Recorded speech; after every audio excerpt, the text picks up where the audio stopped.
Alright, I've been sitting here for like 5 minutes and I haven't moved. Let's do it.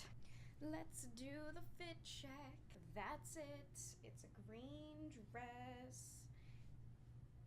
We've also got my half-finished Dunky, a Aldi flavored water, and this is going to be a long recording session, so I gotta be prepared. Before I jump into the video, usually I like to keep my introductions as short as possible. Not this time, but don't worry, I'll leave timestamps because you don't want to listen to me talk about not the important stuff. But I have decided to launch a Patreon, which kind of is the perfect time to announce this, given the topic of today's video. I've been very nervous to announce something like this, or really put it out there that I have something like this if you would like to support me, because it just feels a little bit weird and kind of embarrassing. But I like my YouTube channel the way that it is. I like to put out the content that I put out on my YouTube channel. I don't want to change it or add any different types of content to my YouTube channel. And for my Twitch, I don't want to change that either. I like to stream Pokemon Unite and keep it the way it is, but I also have some other content ideas for other games and things like that, so I think that Patreon would be a good place for me to put some of those things. If you're interested, you can go look at what I've got over there in the link below. I appreciate it. Thank you for supporting me, and it would be really helpful to be able to continue to put a lot of effort into my videos. I like doing things like this, but it does take a lot of time, especially this project has taken a lot of time, and so being able to feel a little bit supported by my community, I think, is a good thing. So if you want to be that type of parasocial with me and give me money, please go ahead and do so. Which leads us directly into the topic of today's video. This script is 7,200 words. Don't know how long this video is going to be, but it's going to be longer than a lot of my other scripted research videos. A lot more video essay style. So let's jump into it. I feel like the term parasocial gets thrown around a lot in today's world, and I also feel like the term tends to have a negative connotation to it, but that's not really the case. Parasocial relationships are what fuels our interest in many things we enjoy, and in many cases helps us reflect on ourselves and the things we like. In gaming, developers and designers thrive on encouraging the development of parasocial feelings of their players, creating loyalty to characters, creators, or the game itself because of those feelings. It's one way to engage the player base of any one game, and if you watch some of my more recent videos on Pokemon Unite, we could use it. One part of this video will talk about parasocial relationships with streamers and creators, and the other part of this video will talk about parasocial relationships with characters and non-existent entities. I'm looking at it through the lens of Pokemon Unite because that's the gaming community that I am involved in, but I'm confident that the information in this video can also apply to other gaming communities and potentially even communities outside of gaming. First, a research-based explanation of parasocial relationships. So parasocial refers to developing a connection toward a person or entity that does not or cannot reciprocate that connection. Recent research on parasocial theory distinguishes 3 separate types: parasocial interaction, parasocial relationships, and parasocial attachment. Parasocial interaction was a term first coined in 1956, where it was used to describe how audience members interact with media elements or figures. Terms like imaginary social relationships and secondary attachment mean similar, where someone interacts with an entity based on the way they perceive that entity to exist, rather than who they actually are. In more recent work over the last 10 years, the term parasocial relationships has been differentiated slightly to distinguish between interaction while participating in a viewing activity and a perceived long-term connection. When this relationship evolves to the point of individuals feeling like the subject is a safe space for them. In fact, there are not many differences between the way someone feels about a face-to-face attachment and a parasocial attachment, which I'll touch on a little bit more later. In simpler terms, parasocial interaction is what we do every time we chat in a streamer's chat. It's one-sided, where we can see and hear them, and all we can do is type.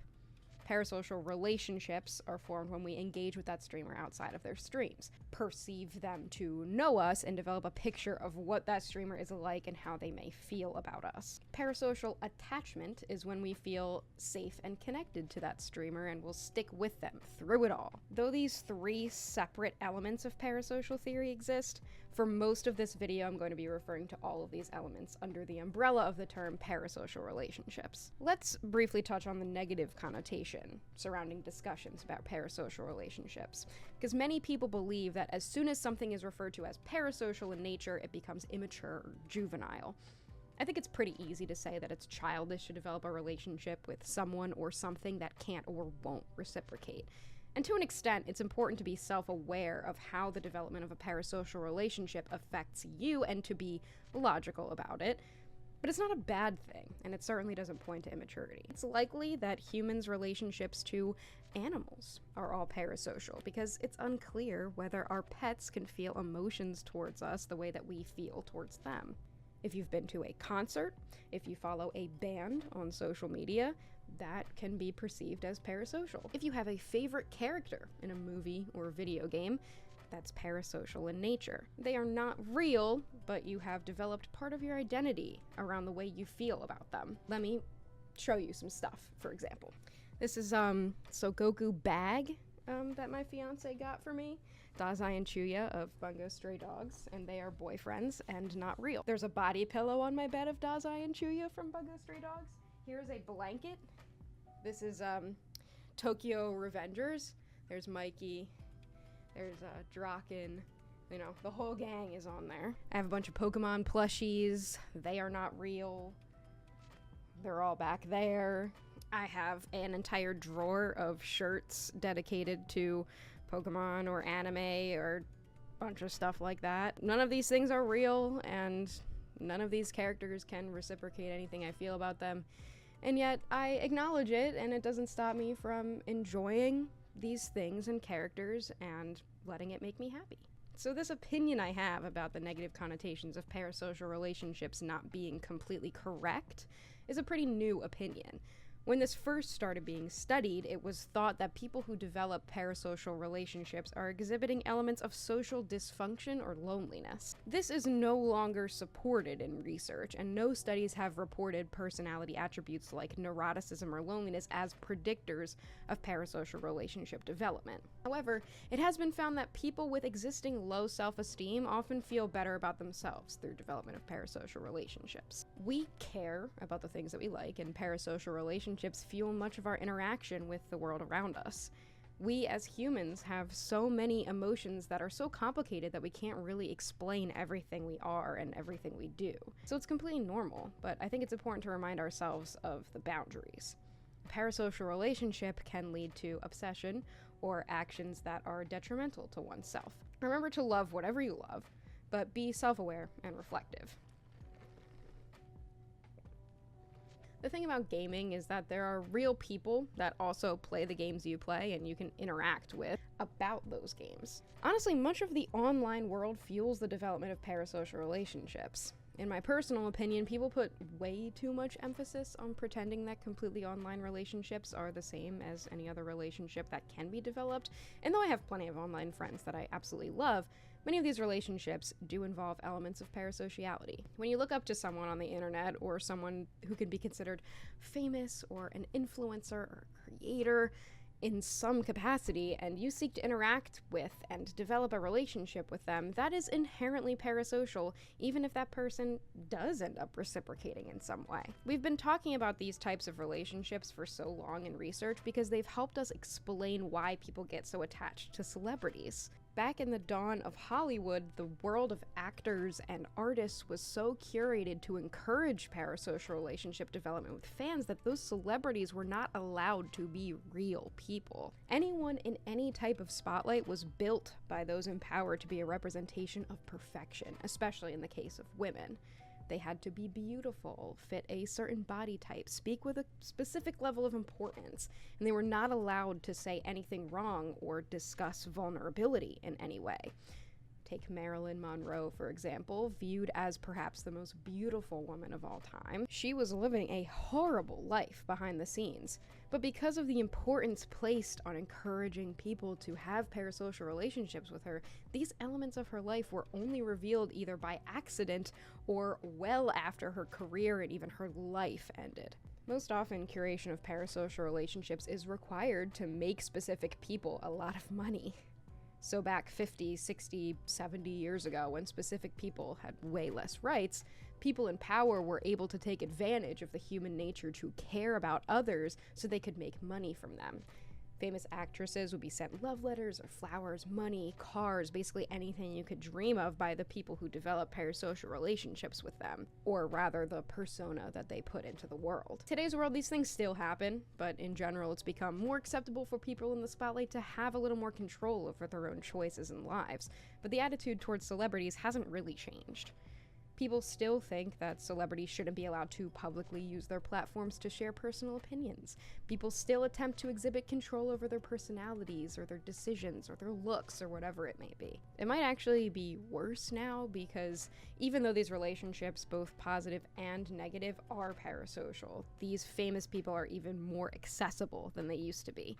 You can interact with them, respond to their posts, make entire fan social media accounts, edit clips of them, and even if those people never see or respond to your advances, all this access that we have still fuels our parasocial relationships with them. In gaming specifically, I would argue that the development of parasocial relationships with influencers is even more prominent because in order for a creator or a professional player to make a living off of playing their game or games that they play, it's very much encouraged for them to foster a community of fans. They need you to subscribe to them on Twitch or buy their Patreon, hint hint, or watch their YouTube content, and the way they do that is to interact with you. Respond to your chats while they're streaming, respond to their YouTube comments, make a Discord server where they interact directly with you, offer memberships or Patreons to give you more access to them. There's a bunch of stuff. The influencing world on the internet is entirely based on you building yourself. It doesn't have as much of the discovery element that people used to need to get famous. An influencer becomes an influencer on their own for the most part, so they need to keep that up, and the best way to do it is by encouraging their viewer base to develop parasocial relationships with them. Think, what about me makes you want to watch my videos? For most people, I imagine you just like the niche I fill with this type of content. Most of my viewers probably just put my videos on in the background or click on it and watch the first couple minutes, and that's the most they end up doing. And for those of you who do that, I appreciate the hell out of you too. But for the smaller portion of you, I see you comment on my videos a lot. You compliment my work, you compliment me as a person, you join my Discord, and you come to my streams. Why? Do you think I'm a nice person? Do you think I'm genuine? Do you think I truly care about what I'm doing? I can assure you I do care. But all of these qualities are things that you have decided are true of me, even though you don't really know that.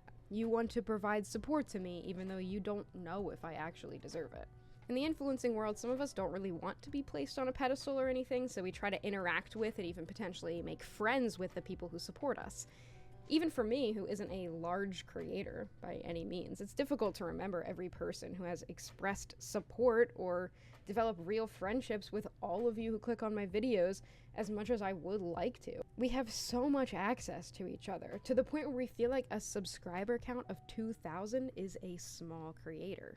I mean, 2,000 is a lot. Back to my point though, even if someone who considers themselves a fan or a supporter of a person and then does end up developing a relationship with them, moving from parasocial to an actual social relationship, it has to overcome a really intense power dynamic, which can be difficult in many cases. As a content creator in the Unite space, I know many of the other creators and all of the other casters. I've met these people, I've worked with these people in some capacity, we hung out last year at NAIC, and I would love to hang out again. But the fact of the matter is that my relationships with all of these people started out as parasocial, with me watching them create and striving to earn their attention. I was inspired by them to start making my own content. Even now, knowing them and potentially even being like sort of friends with them, there's still a power dynamic that exists because of the position I've come from as a fan. There's a sense of being special that I feel because I've made it out of just being a fan, and that person I'm a fan of knows me.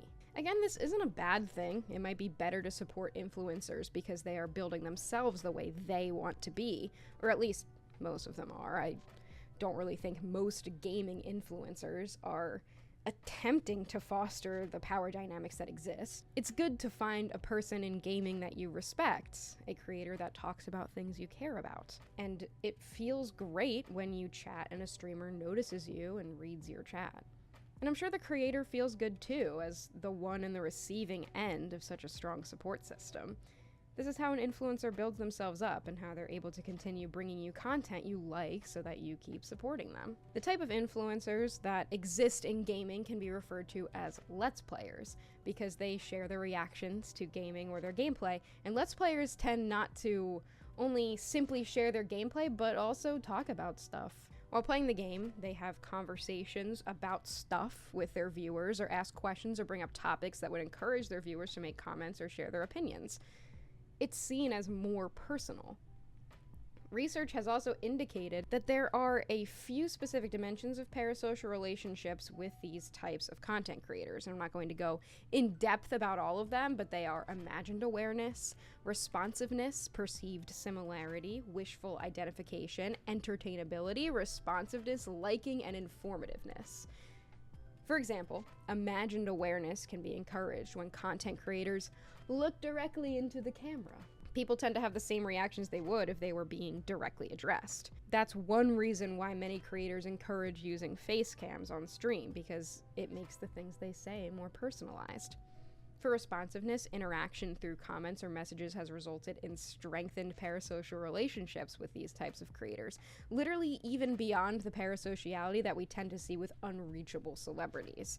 You can watch a video or watch a stream, but you can also receive responses from the influencer. When you comment on a YouTube video, sometimes the creator likes the comment or responds to the comment. And it makes you feel good, special even, because they don't respond to every single one. Similarly, it might incite feelings of jealousy when you feel that another viewer is receiving more attention from the influencer and you aren't. One paper specifically points out that hearing the influencer say the name of a viewer can strengthen a parasocial relationship with both the viewer being acknowledged and other viewers who hope to be acknowledged. I've seen a lot of this in Unite, where viewers will chat in a live stream and ask the streamer to say their name or shout them out, or after the streamer has a good game and they'll spam the chat with like, "Hi YouTube," or whatever, hoping the game will reach a wider audience and their name will be visible to the people watching it. For perceived similarity and wishful identification, research has shown that using unprofessional styles of content creation might actually encourage parasocial relationships because it's more personal and relatable. Me recording from my room versus a studio, a creator putting some stuffed animals behind them or posters, it's more natural and more authentic. People feel similar to the content creator. They don't feel so far away or virtual when they're having a very relatable experience. For entertainability, people tend to develop parasocial relationships with people they perceive to be entertaining rather than necessarily skilled. I mean, I relate to this as well. I would way rather watch someone play Unite who's having fun and talking to chat rather than someone playing like sweaty trios and ignoring the fact that they're even streaming to an audience. Just to end off this section on the dimensions, I want to talk about frequency of consumption. In the paper that I've been talking about that kind of identified all of these dimensions, the frequency of watching a specific creator's content was found to be a predictor of every single one of these dimensions, which basically means that the more you watch someone's content, the stronger your parasocial relationship with them will be. I'm not going to name any names, but there's some creators I watch so much that I literally have dreams about them.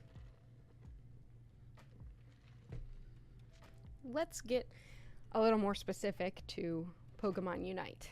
My most recent video before this one focused on how the game is not really in a great spot right now. And one of the things I brought up is that it's my personal opinion that the community around Unite is what continues to carry the game. We have grassroots tournaments and servers and community building events that are not really supported by the game itself or the professional scene, but even the most prominent creators do their best to support our efforts. The community is active on social media, mostly Twitter, and a lot of people who play the game follow each other and become mutuals. I hate that word. Don't even get me started on oomphs. But as people make posts of relatable content or good plays they had, or shout out other players in the community, even make complaints about the game, it fuels discussion amongst the entire community. Now, this discussion isn't inherently parasocial. On social media, most of us exist on the same level in each other's minds, unless there's some sort of predetermined hierarchy before the community is formed. With that being said, as soon as specific accounts begin to gain more traction than others within the community, this hierarchy can very quickly form. Without really knowing, we've developed opinions of individuals within the community based on how they interact with the community and how the community interacts with them. We decide who is generally liked and who is generally not liked. And one of the most interesting things is that we develop parasocial relationships with people we may not even interact directly with, just based on how they are treated by the community. I'm sure this is similar across communities, so it probably doesn't just relate to the Unite community. Actually, I know that it doesn't. But I've seen individuals with tons of traction on their posts suddenly get no interaction, and individuals' posts suddenly become super prominent and rocket them up into a status of community pillar. In my personal opinion, as people and creators have realized their place within the community and observe the types of interaction they get, they use that interaction to generate content that continues to encourage the interaction. Basically, they try their best to encourage people in the community to develop parasocial relationships with them so they continue to support them, the same as what I've been talking about. I've seen people I'm close with bounce around in terms of what type of content they put on social media or where their focus is on how they curate their account. Some people go from players to just discussion starters. Some people go from posting really impressive clips to streaming in hopes that their posts will encourage people to come watch them play live. As we get feedback from the community on our place in the community, we might just naturally start to strive for more. So people will continue to develop parasocial relationships with us, and we're a stronger pillar. As a creator in this community myself, it's cool when my close friends and other creators comment and support my posts and videos. But 10 of my closest friends commenting doesn't really do as much for me as 100 people I don't know making a comment. It's just the way it works in content creation. We have to try to reach more people to curate more parasocial relationships so we get more traction and engagement. Plus, the industry itself thrives off of our community developing parasocial relationships with creators for the game because it keeps people watching the game content. Also, parasocial relationships are a tool for capitalism. Not to be like that, but companies encourage their development on purpose, and I imagine Pokémon is no different. Maximizing profits for the big dudes in charge is always the main consideration, so if you can get more people to show up to your events by having big streamers guest on the show, or cast, or do little interviews on the side, then they'll jump at the chance to do that. Just as a disclaimer, this is not a shot at anybody. I'm in no way saying that the people being put in the spotlight don't deserve it or are wrong. I'm just saying that obviously the motivation for their inclusion is likely capitalistic in nature. People are going to show up to watch their favorite streamer cast the games. People are going to show up to watch their favorite players' match get streamed. Companies will capitalize on that. To give an example, I used to do a little show on my stream where I was casting community solo queue games, and I would have people on with me to do guest casting. Keep in mind, my average viewership is like 20. But the day I had Spraggles on my channel, the average viewership was like 90. People show up to watch their favorite content creator do content. So in a capitalist society, that's what they're aiming for. In the NA region, it's no secret that Luminosity Gaming is everyone's favorite team, to the point where viewership will skyrocket in official tournaments when their game is being casted. People will show up to grassroots events if they're playing in it.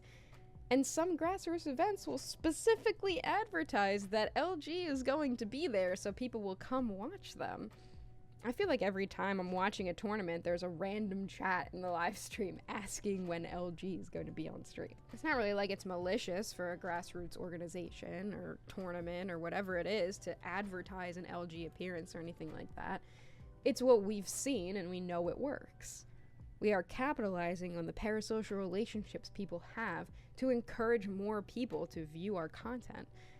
Like, if you like watching LG play, maybe you'll come here and watch them play, and then watch the other teams in the tournament play and like them too. And then maybe you'll keep coming to events that we have, and you'll increase our viewership overall, and in some cases, you'll increase our profit. It's the business model that the top executives of these companies use. So just by exposure, we use that strategy too. It's not inherently selfish either. As much as we want to increase viewership for our own personal gain, I really believe that many of the creators of the Unite community want to do it because we love the game and we want to keep other people's eyes on it in any way we can. And one of those ways is to capitalize on parasocial relationships. There have been multiple occasions where this capitalization has been unintentional in our community, where specific creators or figures in the community have been, I don't even know the right way that I want to say it, called out, canceled, held accountable, where people have drawn attention to something about that creator's words or actions that they disagree with or believe the creator should address. Sometimes this is not well-founded, and sometimes it's things we really should know.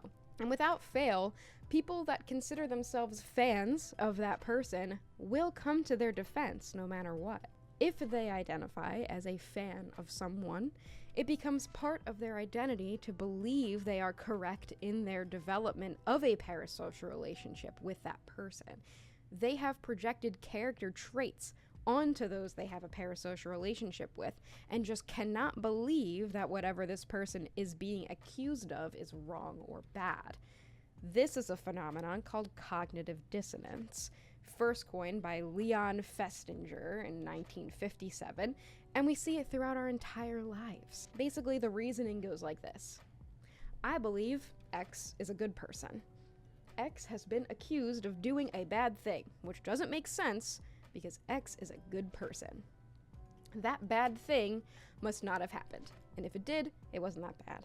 And if it was that bad, it was justified. And if it wasn't justified, whoever was hurt shouldn't be hurt. It's very difficult to break out of this mindset, and I just want to state outright that having cognitive dissonance about specific people we like doesn't mean we're morally wrong or bad people. It's just important that our minds are open to recognizing patterns of cognitive dissonance that could keep us from recognizing morally unethical or harmful behavior coming from others. My previous video on social identity theory also applies here, because we may be creating this cognitive dissonance within our minds to defend our sense of self. Being a fan of someone in the community becomes part of our identity. I'll give you an example from my personal experience. I am a moderator in Chris Hero's Twitch stream. So what does it say about me as a person if everyone suddenly decided this person is unethical, immoral, or harmful? Maybe people will think that of me as well.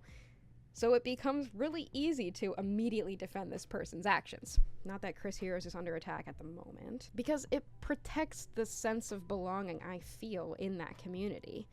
I enjoy being a moderator there. I've developed an identity around being recognized by others in his community, and I feel validated and recognized by Chris himself, even though we aren't friends, nor do we know each other. It feels better on a personal level if I'm moderating for a good person, so it's very easy to develop cognitive dissonance surrounding that person's actions. I've been very careful in this community about checking my cognitive dissonance because it's easy for me to fall into it.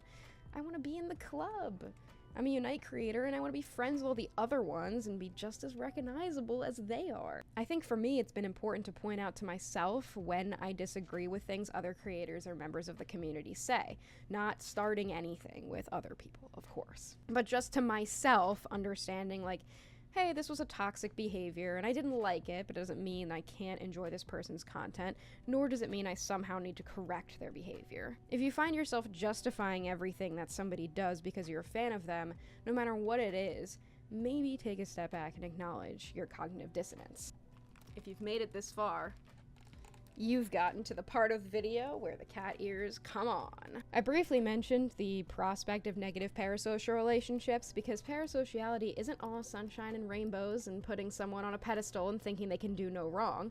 A lot of it is. I think that's the most common way for people to develop parasocial relationships in any capacity, including gaming, but there's also people who develop negative parasocial relationships. Here are some examples of behaviors that may indicate a negative parasocial relationship. Stream sniping, which means watching the streamer to queue with them. It often involves intentionally griefing them or ego targeting them. Responding to their tweets in negative ways or making negative comments on their videos. Potentially looking into their match history. Using the size of their platform to bring attention to your own platform by saying negative things about them. Maybe posting games where you beat them. Maybe calling them a DEI hire. I can think of many things. Actually, I will. A while ago, I casted the March finals for Pokémon Unite, and after a particular interaction in chat, another creator used the opportunity to attack me for being a woman and make a post about it on both Twitter and the community tab of their YouTube channel. After I drew attention to their post in a lighthearted way, because seriously, I'm not trying to be problematic, many people came to my defense in a very serious way. It upset some people. Honestly, it upset me too. Well, because that was the most traction this person's account had gotten practically ever, they really wanted to capitalize on this negative parasocial relationship with me because not only did it bring negative attention, it brought them some fans that agree with those opinions as well. So they continued to make tweets about it and even made a video to talk more about disliking me and my position. And it worked for them, honestly. I probably shouldn't have even drawn attention to it in the first place, but they got plenty of eyes on their stuff. I actually had to ask people to please stop interacting with them so they stop using their negative opinions of me as a way to get attention. Believe it or not, that's a very real tactic people use to get people to interact with them and grow their platforms. There are multiple people within the Unite community and beyond who have used this tactic because through the negative attention they get, they will also attract people that share their views and don't feel like they can express them elsewhere in the community. In my personal opinion, I feel like the parasocial relationships developed out of this type of strategy are often the strongest because fans of people who the rest of the community dislikes might feel good about themselves for sticking through it all with that creator. They might think of themselves as strong for enduring the hate, or think of the creator as strong and steadfast in their beliefs for that same reason. If you're that, I'm here to tell you, you just look stupid. It wouldn't be a discussion of parasociality in gaming without a section on fictional characters. With real people or celebrities, there's the illusion that the subject of your parasocial affections can possibly reciprocate. And as we talked about, sometimes it does happen. There's a way to develop some sort of relationship with a real person, even if there is a power dynamic. With fictional characters, however, this isn't possible. These characters, your favorite character in a show or movie, your favorite character to play in a video game, it is impossible for them to have any sort of relationship with you. But that doesn't stop us from developing parasocial relationships with them. And in fact, recent research tells us that our brains treat parasocial relationships with fictional characters the same way we treat real people who we have face-to-face relationships with. A fictional character death is often indistinguishable in many ways from the deaths of real individuals, and we are often affected in similar ways. There are multiple journal papers that discuss this. One in 2023 specifically examined people's relationships with the characters in Game of Thrones and showed that many people felt that the characters in the series were close to them, like real friends. A 2015 paper explored parasocial grief as well, specifically in the context of the suicide of Dr. Kuttner in the show House. After his death, a Facebook memorial group was created, and people were seriously going through the stages of grief after this fictional character died. Because Facebook groups were created to discuss the grief, this study showed that some people were actually confused if the character died or if the actor who played the character was the one who died. People took their parasocial grief and mimicked how they would process that grief if the character were real, making a Facebook group, posting memories and reminiscing, crying together, rewatching favorite episodes with that character in it, like how maybe we would look at pictures or videos of a real person who died.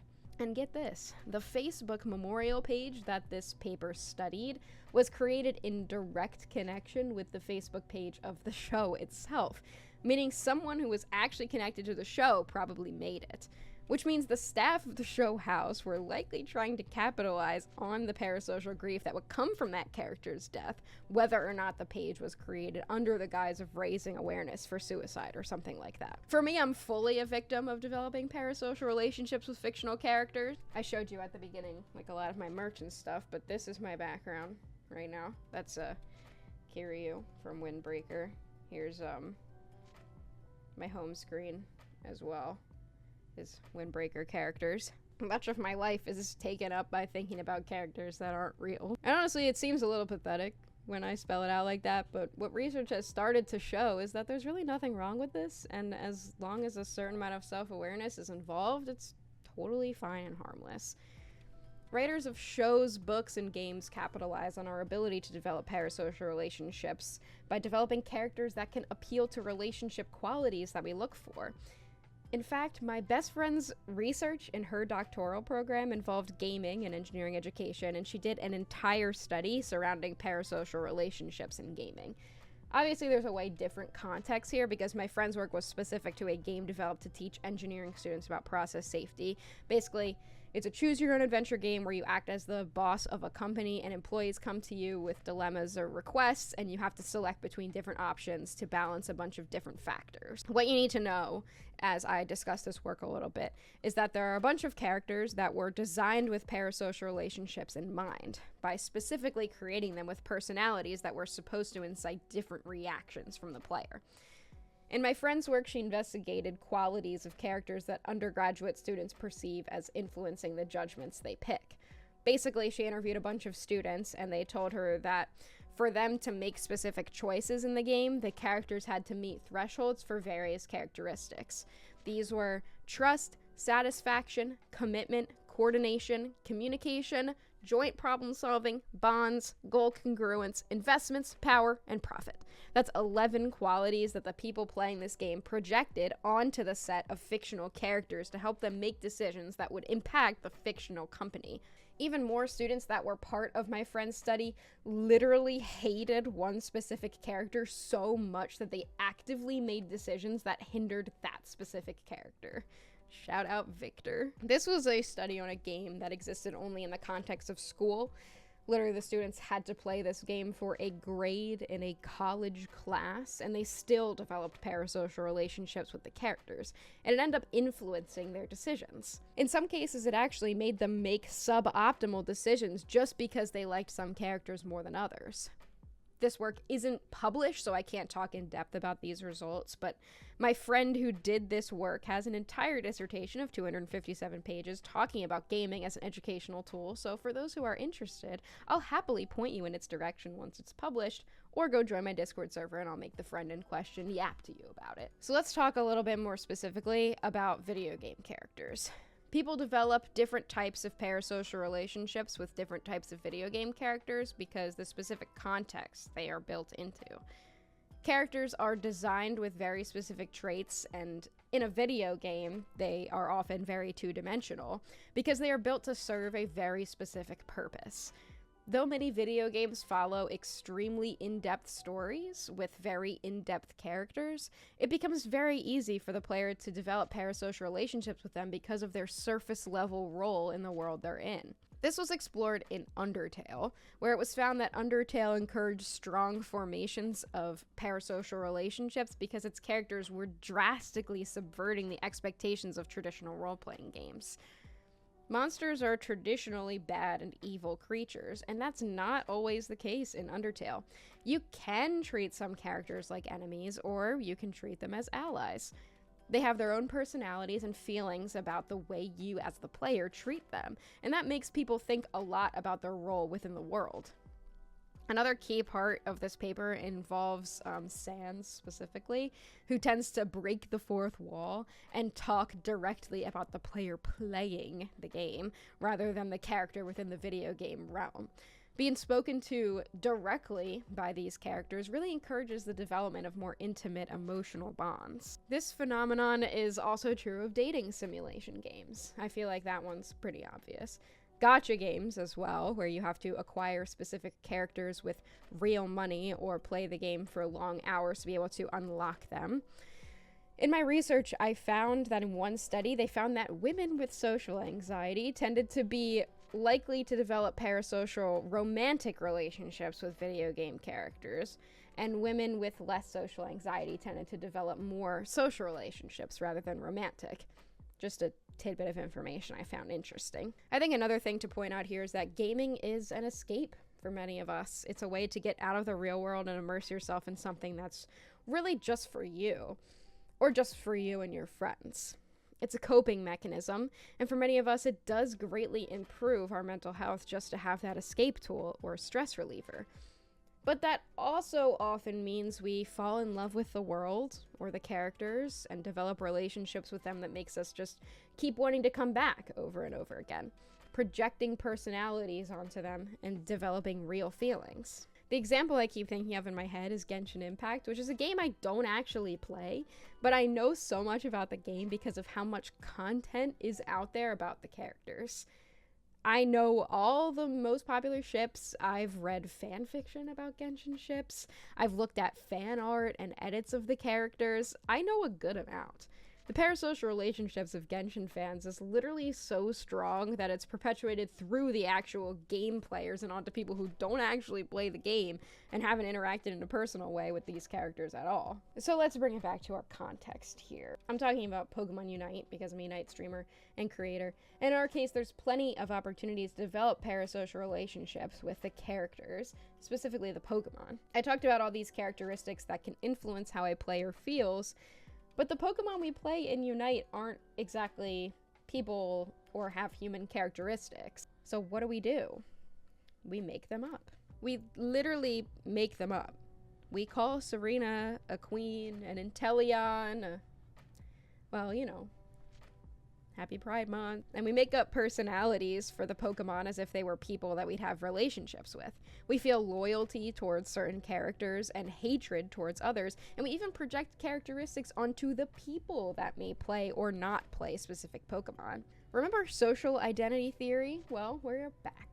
As people develop identities around the Pokemon they play, they develop parasocial relationships with them as well. They buy the holowear released for that character. They tweet about feeling good when they play that character. They get angry if someone else plays that character, especially if they don't play the character well. I mean, just last night I was on stream talking about how someone else played Meowscarada and they would never be as good as me because Meow is mine. Obviously, I don't believe this to be true, and I was making an ironic joke about the fact that these types of parasocial relationships exist, but it still stands. I even find myself getting jealous if I run into a Meow player who I think might be better at the character than I am, since so much of my identity revolves around playing this character well. In broader Pokemon games, we also have the playable characters, like the gym leaders or the Elite Four members. Rika of Scarlet and Violet's Elite Four has literally ranked among the most popular characters for women in Japan since 2022. If I lived in Japan, I would be one of those women. Of course, our Pokemon teams, too. Our starter Pokemon often become our favorites because we literally raise them and watch them grow up. We're their parents. My favorite Pokemon is Shuppet because in Pokemon Go, which is the first Pokemon game I ever played, when the buddy system was first implemented, Shuppet was my first buddy. And seeing him walking around next to me on the map just made me so happy that I felt like the little pixel drawing of a dumb ghost on the screen was actually friends with me and loved me as much as a pet could love their human. Many of us probably have similar stories about how we ended up loving our favorite Pokemon. I'm sure a lot of it goes beyond it was cool or I like the design. My friend who doesn't play Pokemon besides TCG Pocket, which I got her into, loves Onyx because, and I quote, he's big. I like big things. It's a pretty straightforward reason to like something, but now, after actually talking about it more, playing some Pocket together, she tends to actually get excited if I show her something about Onyx. I am mad, however, because she likes Buzzwole after I showed her that he's almost 8 feet tall, and I hate Buzzwole. I think that about covers it, chat. I've yapped for quite a while now, and this is one of those projects that did take me quite a long time, so if you're still here, thank you. I appreciate it as much as I can parasocially. Remember to check out my Patreon if you like what it is that I do, and if you have a parasocial relationship with me and would like to feel that a little bit by giving me money in exchange for my exclusivity and attention. In all seriousness, thank you all for being here, and in the most genuine way I can, given that I do not know most of you. I will see you all next time. Bye!